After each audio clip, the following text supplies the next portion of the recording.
예레미야의 붕괴. 제목이 예레미야의 붕괴입니다. 붕괴라는 것은 무너졌다는 의미를 이야기하고 있죠. 오늘 읽으신 말씀 속에서 예레미야가 하나님을 향해서 기도하면서 자신의 생일을 저주하는 그런 장면이 나옵니다. 내가 태어나지 않았으면 더 좋았을 텐데 왜 태어나서 내가 이 고생을 하고 이런 모욕을 당하고 이런 수치를 당하는가. 그렇게 예레미야는 탄식합니다. 붕괴죠. 무너진 겁니다.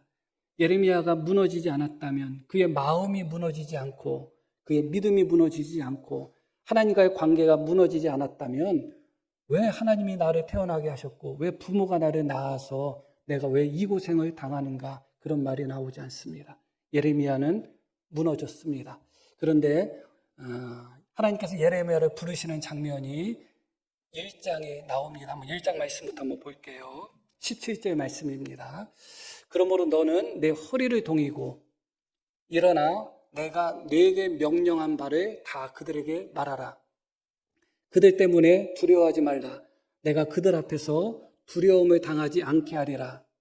보라, 내가 오늘 너를 그 온 땅과 유다 왕들과 그 지도자들과 그 제사장들과 그 땅 백성 앞에 함께 읽겠습니다.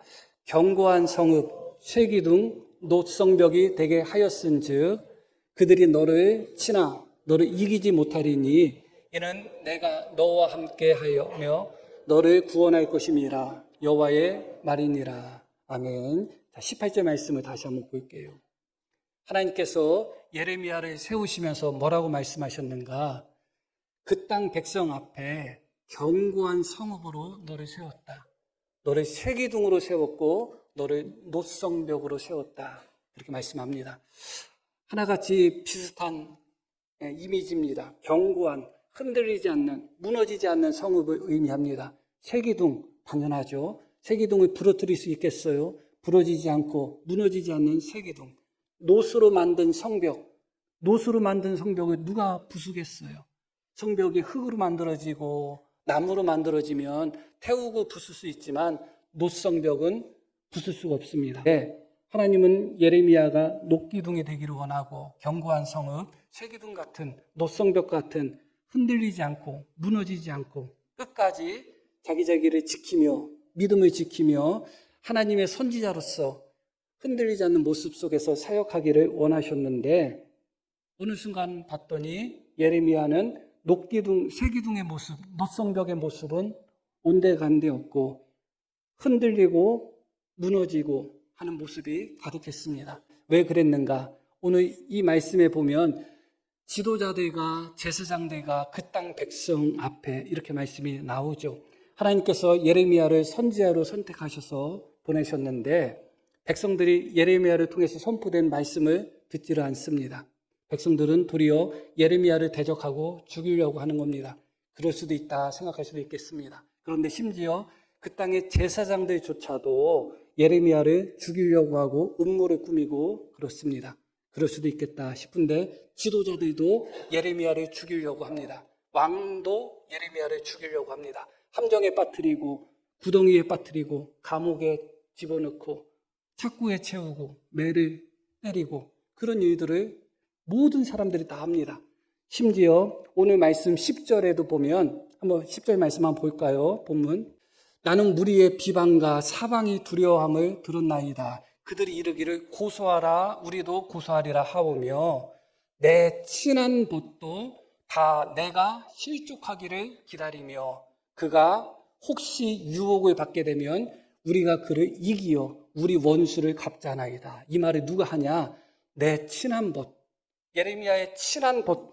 너는 불도 없는 나의 친구야. 그렇게 믿었던 사람들조차도 예레미야가 실족할 때를 기다렸다는 겁니다. 유혹을 받을 때를 기다렸다는 겁니다. 그가 유혹을 받고 실족하게 되면 우리가 예레미야에게 원수를 갚자. 예레미야가 무슨 죄를, 무슨 잘못을 그렇게 많이 했길래 가장 친한 벗도 이런 반응을 보였을까 생각하게 됩니다. 더군다나 예레미야는 아나돗에 있는 제사장 출신이에요, 사실은. 그런데 그 아나돗이라는 곳은 제사장들이 모여서 살던 성읍입니다. 그 성읍의 사람들, 예레미야 고향 사람들, 예레미야 동네 사람들, 같은 제사장의 혈통인 사람들조차도 예레미야를 함정에 빠뜨려서 죽이려고 합니다. 당연히 보통 사람의 마음을 갖고서는 견딜 수 없는 거죠. 원수와 혹은 나와 관계가 좀 먼 사람들이 나를 대적하고 나를 미워하고 그런다고 해도 견디기가 쉽지 않은데, 원수도 아니고 가장 친한 친구까지도 자기와 함께 살고 있었던 고향에 있는 제사장 지파인 아나도 사람들, 고향 사람들까지도 예레미야를 함정에 빠뜨려서 죽이려고 하고 있는 것입니다. 그러면 예레미야 편이 누가 있겠어요? 예레미야가 누구에게 하소연하고 누구에게 위로를 받을 수 있겠어요? 예레미야가 누구를 붙들고 누구를 의지할 수 있겠어요? 너무너무 고독하죠. 하나님은 예레미야에게 잔치집도 가지 말고 또 초상집도 가지 말라고 그런 말씀도 하십니다. 결혼도 하지 말고 자식도 낳지 말라고 합니다. 그러면서 예레미야가 하나님 앞에 기도하면 나한테 기도하지 말라고 하십니다. 하나님은 더 이상 이 백성 위해서 나에게 기도하지 말라고 예레미야에게 말씀하시고 내가 너의 기도를 듣지 않겠다고 말씀합니다. 백성들을 향하여 외치지만 그들이 하나님의 말씀을 듣지 않는 것에서 멈추는 정도가 아니라 도리어 그 하나님의 말씀을 선포하는 예레미야를 향하여 음모를 꾸미고 함정을 파고 죽이려고 합니다.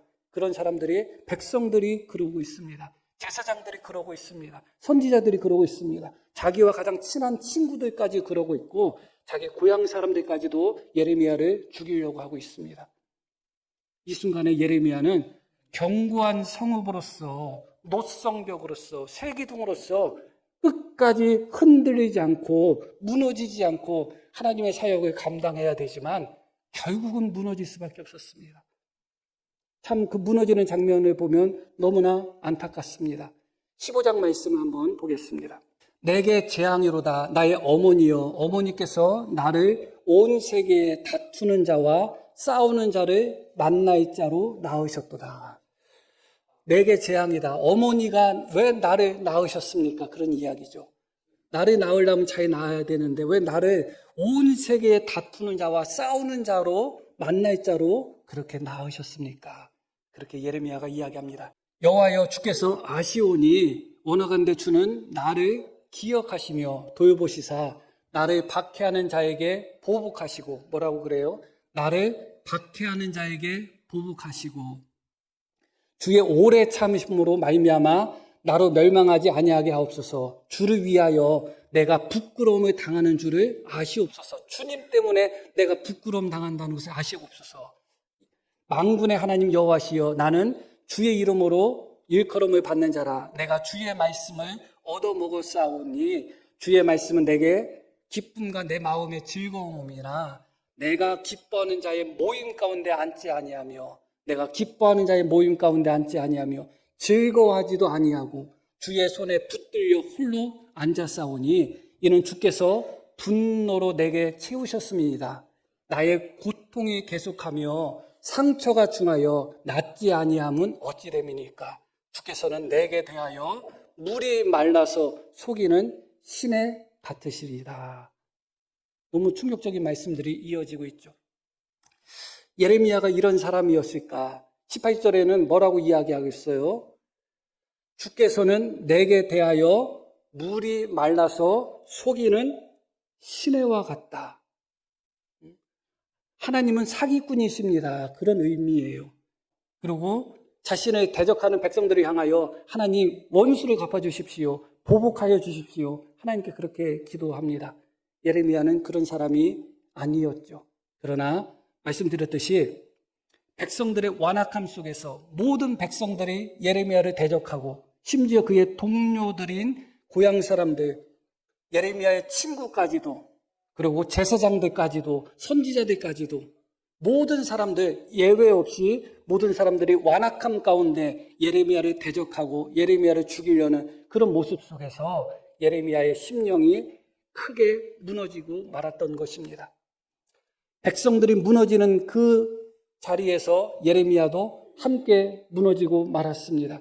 백성들의 완악함 속에서, 백성들이 예레미야를 대적하는 모습 속에서 친한 친구까지도 예레미야를 죽이려고 하는 그런 모습 속에서 제사장이나 선지자와 같은 종교 지도자들조차도 예레미야를 죽이고 대적하는 그런 완악한 모습 속에서 예레미야도 그들과 함께 그의 믿음이, 그의 마음이, 그의 심령이 함께 무너졌습니다.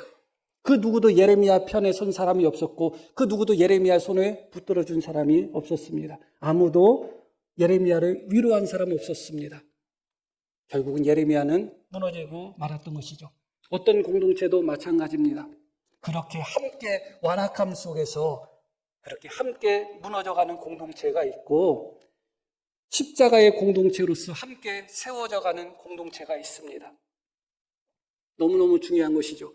예레미야가 속해 있었던 유다 땅 예루살렘 그 공동체는 하나님을 섬기는 자들이고 또 하나님의 성전이 있었던 곳이지만 결코 그 공동체는 서로 세우는 공동체가 아니었습니다. 오히려 서로 미워하는 공동체였고 서로 무너뜨리는 공동체였던 것입니다. 너무나 안타까운 모습을 우리가 발견하게 되는 것이죠. 그래서 예레미야는 하나님을 향해서 때로는 원망하기도 하고 때로는 불평하기도 하면서 하나님은 나를 속였습니다. 하나님은 속이는 시내와 같으십니다. 나의 어머니 왜 나를 이렇게 낳았습니까? 저 사람들이 왜 은혜를 원수로 갚습니까? 저들을 보복하시고 심판하여 주십시오. 이렇게 예레미야는 하나님께 기도하고 있습니다. 이런 예레미야의 모습이 어떻게 보이시나요? 그때 하나님의 응답이 19절에 이어서 나옵니다. 여호와께서 이와 같이 말씀하시되 내가 많이 돌아온다는 말씀은 회개라는 의미예요. 회개. 그러니까 선지자 중에 하나님 앞에 직접적으로 회개하라는 말씀을 들은 선지자가 아마 예레미야가 유일하지 않을까 그런 생각해요. 물론 요나와 같은 선지자는 훨씬 더 하나님 앞에 반항하는 모습을 보였습니다. 그래도 하나님은 요나에게 그렇게 말씀하지 않았는데 하나님은 예레미야에게 직접적으로 말씀합니다. 내가 많이 돌아오면 내가 너를 다시 이끌어 내 앞에 세울 것이다. 무슨 얘기예요? 예레미야와 하나님의 관계가 좀 멀어졌다는 거예요? 가깝다는 거예요? 멀어졌다는 거예요. 예레미야가 하나님을 좀 떠났다는 겁니다. 돌아오라. 회개하면 내가 다시 너를 세우겠다. 그러면서 뭐라고 말씀하시는가? 이어지는 말씀. 내가 만일 함께 읽겠습니다. 헛된 것을 버리고 귀한 것을 말하면 너는 나의 입이 될 것이라. 그들은 내게로 돌아오려니와 너는 그들에게로 돌아가지 말지니라. 뭐라고 말씀하셔요? 헛된 것, 헛된 말이에요. 너 자꾸 헛된 말을 하지 말고 내가 만약에 헛된 말을 버리고 귀한 말을 한다면 다시 나의 입, 나의 선지자가 될 거라는 겁니다. 무엇이 헛된 말이에요? 하나님은 속이는 우물과 같습니다. 하나님 왜 나를 선지자로 선택하셨습니까? 하나님 저 백성 은혜도 모르니 저 백성들 저주하시고 심판하시고 멸하십시오. 이렇게 하나님을 향하여 또 백성들을 향하여 때로는 원망하는 모습, 때로는 불평하는 모습, 때로는 저주하는 그런 모습들이 하나님이 보기에는 너무나 헛된 말인 것입니다. 내가 그렇게 헛된 말을 버리고 귀한 말을 한다면 나의 입이 될 것이라고 말씀합니다. 예레미야는 하나님의 선지자입니다. 하나님의 선지자이기 때문에 그의 입술로 백성을 저주한 입술로 어떻게 하나님의 말씀을 선포할 수 있겠어요? 목사가 강단에서 성도를 저주하고서 어떻게 설교할 수 있겠어요? 그 입술로 하나님은 속이는 분이십니다. 하나님은 속이는 우물과 같습니다. 그렇게 말했던 예레미야가 어떻게 그의 입술로 하나님의 말씀을 선포할 수 있겠어요? 그래서 하나님은 말씀합니다. 헛된 것을 버리고 귀한 것을 말한다면 다시 나의 입이 될 것이다. 돌아와라. 그렇게 말씀하고 계십니다. 그만 흔들려라. 그만 무너져라. 너는 견고한 성읍이 돼야 되고 쇠기둥 노성벽이 돼야 된다. 헛된 것을 버리고 귀한 것을 말하라. 그러면 나의 입이 될 것이다. 그렇게 말씀합니다. 그러면서 그들은 너에게 돌아올지라도 너는 그들에게로 돌아가지 말라. 그것이 무슨 말씀이에요?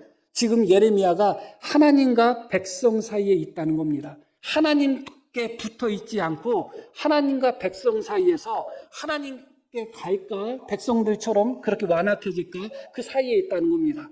너는 그들에게 돌아가서는 안 된다. 그렇게 말씀합니다. 그러면서 이어지는 말씀을 다시 볼게요. 계속.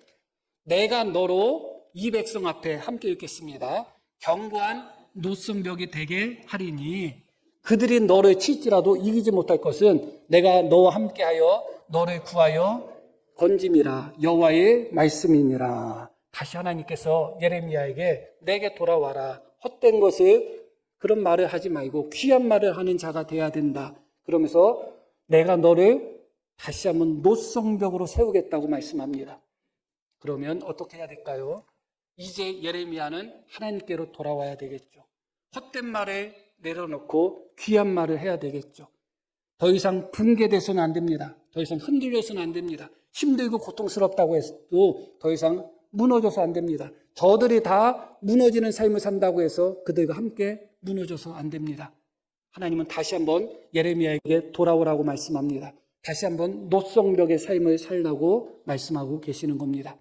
그런데 18장으로 넘어가겠습니다. 어찌 악으로 선을 갚으리까마는 백성들이 예레미야를 향해서 악으로 선을 갚았다는 거예요. 예레미야가 백성들을 위해서 하나님께 기도하고 백성들을 위해서 중재했는데 그들이 예레미야를 죽이려고 하니까 이런 반응을 보이는 거예요. 어찌 악으로 선을 갚으리까마는 그들이 나의 생명을 해하려고 구덩이를 팠나이다. 내가 주의 분노를 그들에게서 돌이키려고 하고 주의 앞에 서서 그들을 위하여 유익한 말을 한 것을 기억하옵소서. 나는 하나님의 분노를 돌이키기 위해서 하나님께 기도하고 그들을 위해서 내가 변호했는데 그들은 은혜도 모르고 나를 죽이기 위해서 구덩이를 파고 있습니다. 그런 내용이에요. 이어지는 말씀. 그러하온즉 그들의 자녀를 기근에 내어 주시며 그들을 칼의 세력에 넘기시며 그들의 자녀를 기근에 던지고 칼의 세력에 넘기시며 그들의 아내들은 자녀를 잃고 과부가 되며 그 장정은 죽음을 당하며 그 청년은 전장에서 칼을 맞게 하시며 주께서 군대로 갑자기 그들에게 이르게 하사 그들의 집에서 부르짖음이 들리게 하옵소서. 이는 그들이 나를 잡으려고 구덩이를 팠고 내 발을 빠뜨리려고 올무를 놓았습니다. 와, 훨씬 더 저주가 강력해졌습니다. 너는 헛된 말을 버리고 귀한 말을 해야 된다. 백성들이 어떻게 너를 대적한다 할지라도 노성벽으로서 흔들리지 말고 다시 내 앞에 서야 된다고 말씀했는데 어느 날 봤던 예레미야가 자기를 죽이려고 구덩이를 팠다는 사실을 알았습니다. 그 사실을 알자마자 하나님께 기도하는 거예요. 나는 저 사람들을 위해서 열심히 기도했고 난 저 사람들에게 은혜를 베풀었는데 저것들은 지금 나를 죽이려고 구덩이를 팝니다. 그러니 그들의 자녀들을 싹 다 죽여버리십시오. 자녀들을 기근에 던져버리시고 칼에 죽게 만드시고 그들의 장정들도 다 전쟁에서 다 죽어버리게 만들어 주십시오. 그렇게 기도하고 있습니다. 하나님의 선지자의 기도라고 보기는 참 어렵습니다. 이것을 솔직한 감정의 표현이라고 할 수 있겠어요? 하나님 앞에 진실한 기도라고 할 수 있겠어요? 그렇지 않습니다. 그렇지 않습니다. 오히려 예레미야를 향해서 헛된 말을 버리고 귀한 말을 하며 나에게 돌아오라. 다시 너는 노성벽이 되라고 주님께서 말씀하셨는데 그 말을 듣고 나서 도리어 예레미야는 더 완악한 모습을 보이고 있습니다. 그의 저주는 훨씬 더 독해졌습니다. 훨씬 더 그의 심령이 무너졌다는 것을 알게 되는 것이죠. 그의 마음이, 그의 심령이, 그의 영혼이 무너지지 않았다면 이런 독한 기도가 나올 수가 없습니다. 이 독한 기도가 어찌 예레미야의 기도라 할 수 있겠어요? 목사가 그 기도를 한다고 생각해 보시기를 바랍니다. 어떻게 생각하시겠어요? 성도의 자녀들은 다 벼락 맞아 죽게 하시고 이렇게 기도한다고 생각해 봐요. 지금 예레미야는 그런 기도를 지금 하고 있어요. 하나님 앞에. 더 무너져가는 예레미야의 모습을 봅니다. 그리고 오늘 읽으신 말씀 20장입니다. 여호와여 주께서 나를 권유하심으로 내가 그 권유를 받아싸우며, 그래서 권유했다는 단어는 미혹했다, 유혹했다, 속였다 그런 단어예요.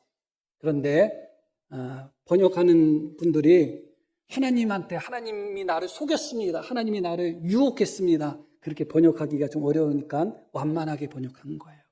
하나님을 향해서 일전에 예레미야는 뭐라고 말씀했어요? 당신은 속이는 시내와 같습니다. 사기꾼입니다. 나를 속였습니다. 그랬죠. 그런 마음이 변하지 않습니다. 주께서 나를 속였으므로 내가 그 속임에 넘어갔습니다. 이 속였다는 단어가 어디에 사용되었던 단어인가? 드릴라가 삼손을 유혹할 때 사용된 단어예요. 그리고 거짓말하는 영으로서 아합왕을 속이기 위해서 거짓말하는 영이 아합왕을 꾀겠다, 속이겠다 했던 그 단어와 똑같은 단어예요. 주님께서 마치 드릴라가 삼손을 속인 것처럼 나를 속였습니다. 그래서 어리석은 삼손이 드릴라에게 속아 넘어간 것처럼 내가 주님께 속아 넘어갔습니다. 그렇게 이야기하고 있는 겁니다. 계속해서 볼게요. 주께서 나보다 강하사 이기셨으므로 내가 조롱거리가 되니 사람마다 종이토록 나를 조롱하나이다. 9절 말씀 보겠습니다. 내가 다시는 여호와를 선포하지 아니하며 그의 이름으로 말하지 아니하리라 하면 나의 마음이 불붙는 것 같아서 골수에 사무치니 답답하여 견딜 수 없나이다. 우리가 이 말씀을 어디에 방점을 두는가? 내가 하나님의 말씀을 전하지 않으면 내 마음이 불붙는 것 같아서 골수에 사무친다. 여기에 방점을 두고 예레미야를 칭찬하고 있습니다. 그러나 앞에 중점이 있습니다. 다시 앞부분 볼게요. 내가 다시는 여호와를 선포하지 아니하며 그의 이름으로 말하지 아니하리라 하면 무슨 얘기예요? 나 못해 먹겠다. 나 이제 선지자 안 해야 되겠다. 그런 결심들을 여러 번 했다는 거예요. 고통 속에서도 끝까지 견고한 성읍처럼 노성벽처럼 흔들리지 않고 무너지지 않고 주의 일을 감당하겠다고 한 것이 아니라 그만둬야 되겠다. 나 하나님 말씀을 선포하고 나서 내가 이런 무시당할 바야 선포하지 않겠다. 내가 설교하고 나서 이런 망신당할 바야 내가 설교해서 못하겠는가? 내가 설교를 준비해서 못하겠는가? 대충 하지. 어차피 준비해도 듣지 않을 거 아무렇게나 하지. 그런 마음이 예레미야 속에 있었다는 겁니다. 그러면서 오늘 말씀 속에서 14절 말씀부터 예레미야가 자기 생일을 저주하는 그런 장면이 나옵니다. 14절 말씀부터 볼게요. 내 생일이 저주받았다면 나의 어머니가 나를 낳던 날이 복이 없었다면 계속 볼게요. 나의 아버지에게 소식을 전하여 이르기를 당신이 득남하였다 하여 아버지를 즐겁게 하던 자가 저주를 받았더라면 아니 그 아버지에게 당신 아들 낳았어 하면서 기뻐하면서 기쁜 소식을 전한 사람 그 사람이 저주받았으면 그렇게 이야기하고 있습니다. 계속 볼게요. 그 사람은 여호와께서 무너뜨리시고 후회하지 아니하신 성읍같이 되었다면 그가 아침에 부르짖는 소리 낮에는 떠드는 소리를 듣게 하였다면 좋을 뻔하였나니 그래서 이는 그가 나를 태에서 죽이지 아니하셨으며 나의 어머니를 내 무덤이 되지 않게 하셨으며 그의 뭐라고 써 있어요? 배가 부른 채로 항상 잊지 않게 하신 까닭이로다. 자기의 생일을 저주할 뿐만 아니라 자기를 낳은 부모까지도 간접적으로 저주하고 있습니다. 그리고 더 중요한 것은 다시 17절 말씀을 볼게요. 이는 그가 나를 태에서 죽이지 아니하셨으며 나의 어머니를 내 무덤이 되지 않게 하셨으며 그가 그의 배가 부른 채로 항상 잊지 않게 하신 까닭이로다. 이게 무슨 말씀인가? 하나님께서 예레미야를 처음 부르실 때 어떻게 부르셨는가? 내가 모태에서 너를 짓기 전부터 너를 알았다. 내 어머니 뱃속에서부터 내가 너를 선택했다. 그렇게 말씀합니다. 그렇게 예레미야를 불렀어요. 처음 부르실 때 1장 5절에 나옵니다. 너무나 놀랍죠? 하나님은 예레미야를 짓기 전부터 모태에 짓기 전부터 선택하셨고 알았다. 내가 너희 어머니 뱃속에서부터 내가 너를 선택했다고 말씀하는데 예레미야가 지금 뭐라고 해요? 내가 왜 뱃속에서 죽지 않고 나왔는가? 차라리 뱃속에서 모태에서 태에서 죽었으면 더 좋았을 텐데 이것은 자기의 생일, 자기 자신을 저주할 뿐만 아니라 자기 어머니까지 저주하는 내용이고 어머니 아버지만 저주한 내용이 아니에요. 하나님을 향하여 정면으로 대적하는 겁니다. 하나님은 너의 모태에서부터 내가 선택했다. 너의 모태에서부터 내가 지었고 내가 너를 알았다 하는데 예레미야는 왜 내가 모태에서 왜 태어났느냐? 하나님이 모태에서 태어나게 하셨는데, 그를 만드셨는데 내가 왜 태어났느냐? 죽지 않고 왜 태어났느냐? 하면서 하나님 앞에 대적하는 모습입니다. 그리고 18절 말씀을 볼게요. 18절 이어지는 어찌하여 내가 태에서 나와서 고생과 슬픔을 보며 나의 나를 부끄러움으로 보내는고 하니라.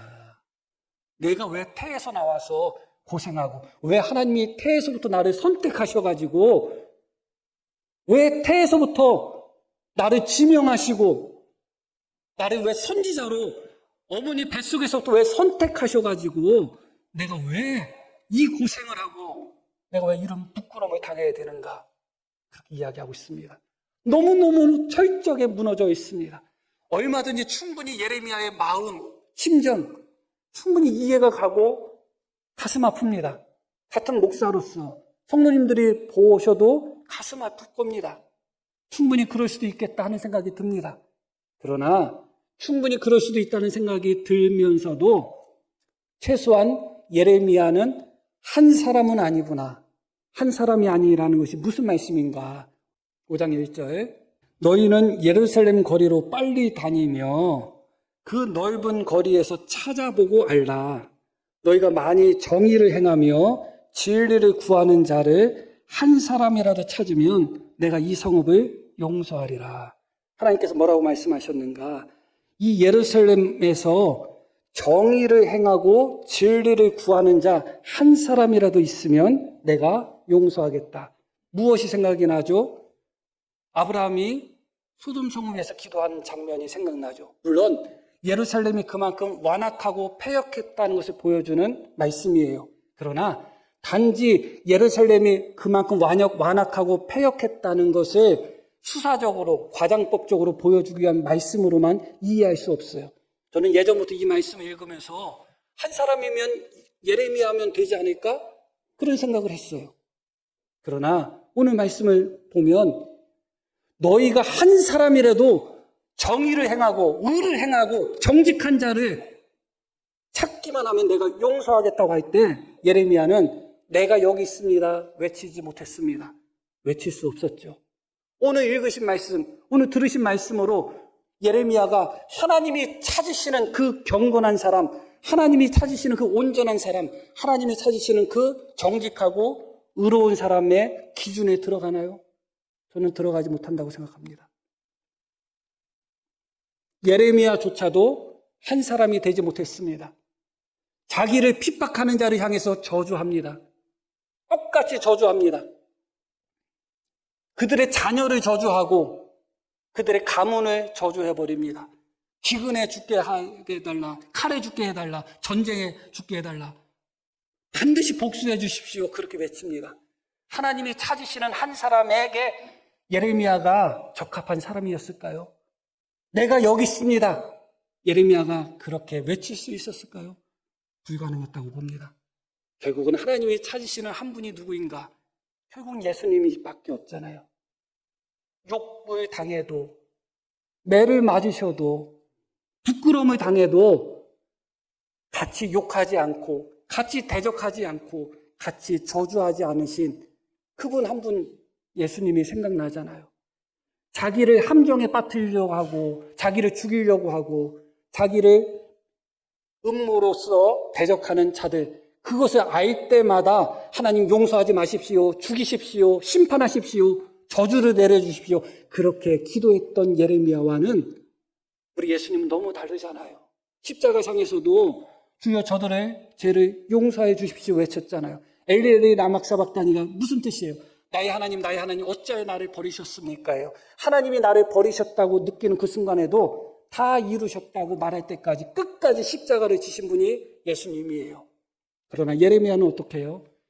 백성을 향하여 저주할 뿐만 아니라 하나님을 향해서도 하나님은 나를 속이는 분이십니다. 왜 나를 선지자로 선택했습니까? 나 못해 먹겠습니다. 안 하는 것이 좋습니다. 내가 이렇게 선지자 노릇하면서 고생하고 무시당하고 수치당할 것 같으면 안 하겠습니다. 그 한 사람이 될 수 없었던 것입니다. 예레미야는. 우리 예수님은 그 한 사람이 될 수 있었던 것이죠. 그래서 성경의 역사는 또 인류의 역사는 예수님 전과 예수님 후로 나누어지는 겁니다. 십자가의 전과 십자가의 후로 나누어지는 것입니다. 구약과 신약으로 나누어지는 것이고 새 언약과 옛 언약으로 나누어지는 것입니다. 예수님은 새 언약의 시작이신 분이십니다. 당신의 피로써 직접 새 언약을 이루시고 성취하신 분이 예수님이십니다. 이것은 너희를 위하여 흘리는 피, 언약의 피, 곧 새 언약의 피라 하면서 제자들에게 포도주를 주시며 당신의 피가 새 언약의 피라고 말씀하셨습니다. 그리고 그 새 언약의 후손들, 십자가를 직접 체험하고 경험하며 새 언약의 은혜를 누렸던 스데반, 어떻게 했나요? 자신을 돌로 쳐서 죽이려는 자들을 보면서 하나님 앞에 기도하는데 예수님하고 똑같이 기도했어요. 만약에 그 자리에 예레미야가 있었다면 어떻게 기도했겠어요? 하나님, 저들이 나를 돌로 치려고 하니 저것들 용서하지 마십시오. 그렇게 기도했겠죠. 그러나 새 언약의 아들인 스데반, 십자가 이후에 자녀인 스데반, 예수님 이후에 예수님으로 말미암아 구원받은 스데반은 자신을 돌로 치는 자를 향하여 저들의 죄를 용서해 주십시오. 예수님하고 똑같이 외쳤습니다. 바울은 어떤가요? 수많은 죽을 고비를 그렇게 넘기면서도 바울 사도는 이야기합니다. 항상 기뻐하라, 쉬지 말고 기도하라, 범사에 감사하라. 너무너무 놀랍죠? 예레미야보다 제가 보기에는 바울이 훨씬 더 고생했어요. 죽을 고비를 한두 번 넘긴 게 아니에요. 예레미야는 한두 번밖에 죽을 고비를 경험하지 않았지만 바울은 말도 못할 정도로 죽을 고비를 넘기고 나 이제 죽었구나 인생을 포기하려고 했던 적이 끝났구나 그렇게 생각할 정도로 큰 고난들을 너무나 많이 당했던 사람이에요. 그러나 바울이 언제 원망하고 언제 불평하고 언제 저주합니까? 항상 기뻐하고 쉬지 말고 기도하라고 이야기하지 않아요? 범사에 감사하라고 이야기하지 않아요? 그게 새 언약의 자녀예요. 감옥에 갇혀서도 그 감옥 속에서 하나님을 향하여 원망 불평하는 것이 아니라 기도하고 찬송한 것, 그게 바로 새 언약의 자녀인 것입니다. 말씀드렸듯이 하나님이 찾으시는 한 사람은 예수님밖에 없습니다. 그런데 놀랍게도 예수님 안에 있었던 스데반, 예수님 안에 있었던 바울은 예수님과 비슷한 모습이 나타난 거예요.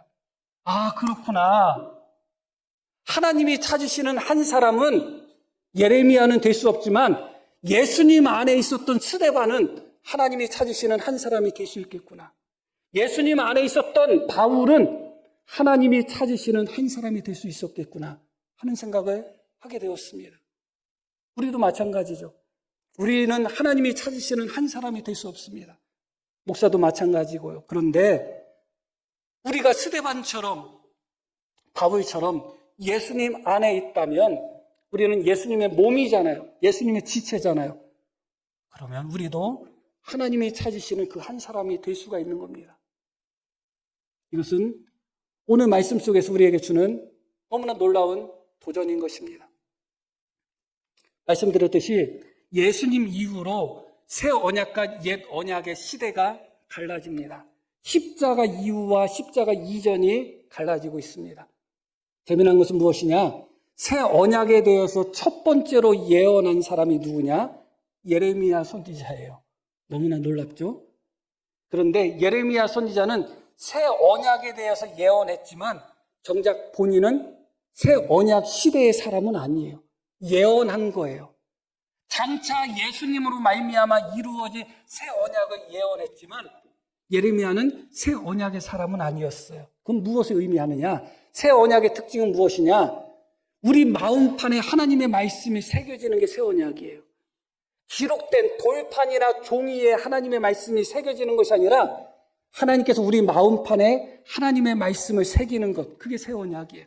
성령님께서 우리 안에 내주하시고 항상 우리를 도우시고 붙들어 주시는 언약이 새 언약이에요. 짐승의 피가 아니라 예수님의 십자가의 피로 씻음 받은 언약이 바로 새 언약이에요. 그런데 예레미야는 새 언약을 예언했지만 여전히 그는 옛 언약 속의 사람이었기 때문에 그의 마음판에 하나님의 말씀이 기록되지 않았습니다. 옛 언약 속에서 돌판에 새겨진 주의 말씀만 있을 뿐이었던 것이죠. 예레미야가 하나님의 선지자라고 해도 우리처럼 성령이 내주하는 형태로 성령의 역사를 경험한 사람이 아닙니다. 구약시대에는 성령께서 내주하지 않습니다. 이 잠깐 임재하시고 잠깐 감화하실 뿐이지 우리 안에 있는 것처럼 영원히 계시지 않습니다. 구약시대는 짐승의 핏부림으로 말미암아 그들의 구원을 확인하던 시대입니다. 그러나 우리는 예수의 핏부림으로 말미암아 깨끗해진 시대에 살고 있죠. 예레미야와 우리는 비교할 수 없습니다. 성령이 그 안에 내주하신 것도 아니고 예레미야의 마음속에 하나님의 말씀이 새겨진 것도 아니고 그런 상태에서 예레미야가 하나님 앞에 원망하고 불평한 거 이제는 이해할 수가 있습니다. 그는 새 언약의 사람이 아니었고 단지 새 언약을 예언했던 사람이었을 뿐이었다. 그의 마음판에 하나님의 말씀이 없었고 예수님의 핏부림이 직접 나타나지 않았고 그의 안에서 성령님께서 붙들어주지 않았던 옛 언약에 속했던 사람이기 때문에 누가 나를 대적하면 대적하고 누가 나한테 못되게 굴면 원수 같고 하나님을 향해서 원망하고 불평하는 그런 옛 언약의 모습이 예레미야에게 그대로 나타나고 있는 겁니다. 그런데 그럼 우리는 무엇인가? 저는 이 말씀을 묵상하면서 제 자신을 보면서 그 부분이 너무너무 부끄러웠던 거예요. 우리는 새 언약의 시대에 살잖아요. 십자가 이후의 삶을 살고 있잖아요. 성령님께서 우리 안에 계시잖아요. 예수의 핏부림이 우리 안에 나타났잖아요. 하나님의 말씀이 우리 안에 새겨졌다고 하는데 정작 우리는 새 언약의 시대에 살면서 우리의 신앙, 우리의 믿음은 옛 언약에 속한 믿음을 갖고 있는 것이 아닌가. 내 자신을 보면서 그런 생각을 하고 있습니다. 새 언약의 사도들은 돌로 치는 자를 향하여 주여 저들의 죄를 용서하십시오 했습니다. 옛 언약의 사도인 예레미야는 자기를 대적하는 자들을 보면서 저들의 자녀까지도 다 죽이라고 저주했습니다. 그러면 우리는 새 언약의 아들들이고 새 언약 시대에 살고 있다면 우리는 어떤 반응을 보여야 되겠어요? 그런데 실제로 우리 자신을 놓고 보면 새 언약 시대에 살면서 우리 안에 성령님이 계시지만 성령님이 안 계신 것처럼 우리 안에 하나님의 말씀이 새겨졌지만 우리 안에 말씀이 없는 것처럼 예수 그리스도의 피로 핏부림을 받았지만 예수 그리스도의 피로 핏부림을 받지 않은 것처럼 십자가가 없는 것처럼 우리를 조금 미워하면 같이 미워하고 같이 원수 같고 같이 대적하고 우리의 신앙의 방식은 새 시대를 살아가고 있고 새 언약 속에서 살아가지만 여전히 옛 언약 속에서 우리의 신앙의 모습이 나타나고 있는 것이 아닌가 그런 생각을 하게 되는 것입니다. 시간이 많이 돼서 결론적으로 말씀을 드리려고 합니다. 왜 그런가? 왜 우리가 새 언약 시대에 살아가면서 여전히 옛 언약 속에서 그런 신앙생활을 하고 있는가? 새 언약의 자녀처럼 십자가가 마음속에 있고 성령님이 그 안에 있는 자들처럼 그렇게 주님을 따라가는 삶을 살지 않고 옛 언약의 사람처럼 눈은 눈으로 코는 코로 입은 입으로 원수는 미워하고 이웃은 사랑하고 왜 옛 언약의 모습으로 살아가고 있는가? 결론적으로 1장 말씀 다시 한번 보겠습니다. 1장 10절입니다. 함께 읽겠습니다. 보라 내가 오늘 너를 여러 나라와 여러 왕국 위에 세워 내가 그것들을 뽑고 파괴하며 파멸하고 넘어뜨리며 건설하고 심게 하였느니라 하시니라. 하나님이 예레미야를 선지자로 부르시면서 그에게 사명을 주신 내용이에요. 어떤 사명을 주었는가? 내가 그것으로 뽑고 파괴하고 파멸하고 넘어뜨리게 하겠다. 그런데 왜 뽑고 파괴하고 파멸하고 넘어뜨리느냐? 무엇을 하기 위해서요? 건설하고 심게 하겠다. 그런데 이 말씀이 너무 놀라운 거예요. 왜냐하면 이 말씀을 선포하는 과정 속에서 정작 예레미야 본인이 파괴되었고 예레미야 본인이 무너졌고 예레미야 본인이 넘어졌어요. 그렇지 않아요? 그런데 그렇게 예레미야 본인이 무너지고 넘어진 자리에서 무엇이 생겨났는가? 무엇이 건설되었는가? 새 언약이라는 예언이 거기서부터 시작이 되는 거예요. 옛 언약으로 나는 아무리 경건한 예레미야라 할지라도 옛 언약으로다는 하나님 앞에 온전하게 살 수가 없는 거예요. 그렇기 때문에 예레미야가 철저하게 자기 자신이 무너진 것을 통해서 새 언약이라는 새로운 것이 심어지는 역사가 나타난 것입니다. 이것이 왜 중요한가? 왜 우리는 여전히 새 언약 시대에 살아가면서 옛 언약의 신앙을 갖고 있는가? 왜냐하면 우리의 옛사람이 무너지지 않았기 때문에 새 언약이 세워지지를 않는 거예요. 무너질게 무너지고 뽑힐게 뽑혀야 되는데 우리의 옛사람, 우리의 옛날의 본성들, 거듭나기 전에 갖고 있었던 그런 본능들, 그런 탐욕들, 그런 정욕들, 그런 음란한 마음, 그런 독한 마음, 그런 시기 질투, 이게 뽑히지가 않으니까 여전히 새 사람으로 살지 못하고 새 사람을 입어야 되는데 뽑히지가 않는 거예요. 무너지지가 않는 거예요. 무너질 때 세워지는 겁니다. 내가 무너질 때 내 자존심이 무너지고 내 인간적인 욕심이 무너지고 욕망들이 무너질 때 비로소 새 언약의 신앙이 그곳에 세워지는 것입니다. 뽑힐게 뽑혀야 되고 무너질게 무너져야 되는 거예요. 우리의 개인뿐만 아니라 우리의 교회도 마찬가지입니다. 하나님이 세우시기 위해서는 먼저 무너뜨리십니다. 뽑으십니다. 넘어뜨리십니다. 파괴하십니다.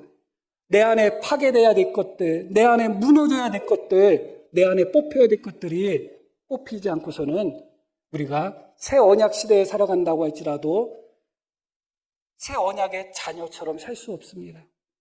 고통스럽고 어렵다 할지라도 하나님께서 우리 안에 뽑혀야 될 것이 뽑히고 무너져야 될 것이 무너지고 넘어져야 될 것이 넘어짐으로 말미암아 하나님의 세우시는 역사가 우리 모두에게 충만하게 넘치기를 축복합니다. 자, 우리 들으신 말씀 기억하며 우리 함께 기도하겠습니다.